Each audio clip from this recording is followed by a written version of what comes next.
دەستخۆشی لە برادران دەکەم کە ئەوەی ئەو ڤیستیڤاڵەی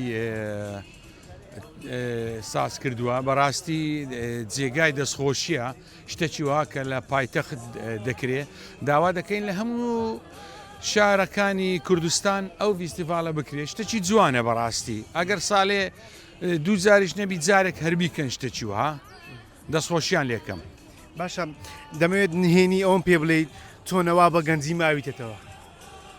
ئەگەر لە ناو گوڵ و گوڵزاری بێ هەر بە گەنجی دەمینیتەوە بۆ نەکەشت هەروە گۆڵە بێ. بەڵێ باشە شێخ شەماڵ دایم بەوە ناسراوە بەردەوام جلی نوێ دەکاتن لە ئێستادا چ جلێکی نوێت ئامادەیە هێشتان نەتکردێتەوە. بەڕاستی لە بەرنمەیە پێشەوەی بێم تەلەفۆنم کردووە چ ڕەنگەکەم بۆ سازکەن ئیترەوە سوپرایسە کە ئیشاڵە لەبەرمان کرد لەوە چی یەکەم کەس تۆ ببینی لقاکەمان لەگە بکەیت. زۆر باشە یا شێخ دەمێت بزانم ڕۆژانەی ژیانت بە چ دەبێت سەر بەچی خەریکی بەردەوامەوە بەجلی جوانەوە بە کارێک دەکەیت. طبعاً ئینسان کە عمرەکە چووە سەرەوەی 50 ئیتر ئەبێ کەمە ئیشەکە کەم کاتەوە خەریکی خۆی بێ